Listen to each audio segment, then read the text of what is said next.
हमारे भारत रत्न स्वर्गीय पूर्व प्रधानमंत्री आदरणीय राजीव गांधी जी की पुण्यतिथि है। हम उनको सत नमन करते हैं। राजीव गांधी जी ने देश को विकासशीलता की ओर से विकसित देश की ओर अग्रसर किया था। उन्होंने सूचना प्रौद्योगिकी के विकास को आगे बढ़ाया। आज जो कंप्यूटर, मोबाइल और टीवी की तकनीक है, उन्हीं की बदौलत है। देश में तकनीकी ऊर्जा को विकसित करने में उनका महत्वपूर्ण योगदान रहा है।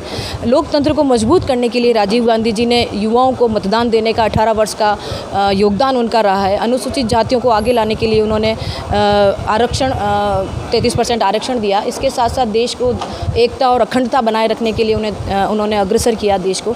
आज युवाओं को उनकी बातों को, उनके संदेश की बहुत अधिक आवश्यकता है।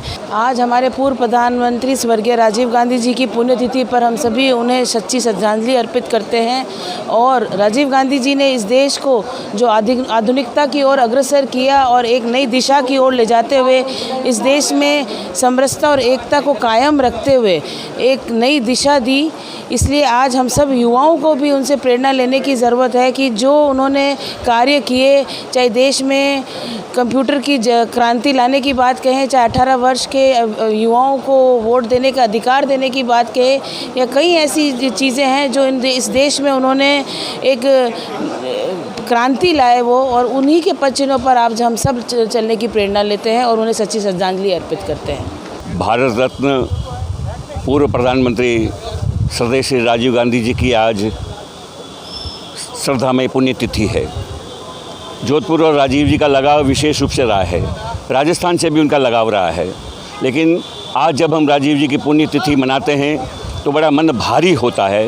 भारी इसलिए होता है कि जो कल्पनाएं, जो कार्यक्रम उन्होंने देश में लागू किए थे, आज उनकी धज्जियाँ उड़ रही है। जो सद्भावना, भाईचारे के काम उन्होंने किए थे, आज देश एक उन्माद में जी रहा है। जो संचार क्रांति उन्होंने की थी, उस संचार क्रांति का आज सोशल मीडिया पे भाई को लड़ाने के लिए दुरुपयोग हो रहा है। इसलिए राजीव जी आज बड़े प्रासंगिक हैं कि उन्होंने देश को और समाज को एक सही दिशा देने के लिए जो कार्यक्रम किए थे, आज देश उस रास्ते से भटक गया है। मैं नौजवानों को लेकर जो उन्होंने काम किया था, मैं नौजवान पीढ़ी से विशेष रूप से अपील करना चाहता हूं कि वे राजीव जी के सपने का भारत बनाने के लिए प्रतिबद्ध हों। और वर्तमान जो भारत सरकार है या केंद्र सरकार है, जिस तरह से इस देश को तोड़ने का काम कर रही है और राजीव जी ने जोड़ने का काम किया है, ये जोड़ना ही उन्हें असली और सच्ची श्रद्धांजलि होगी।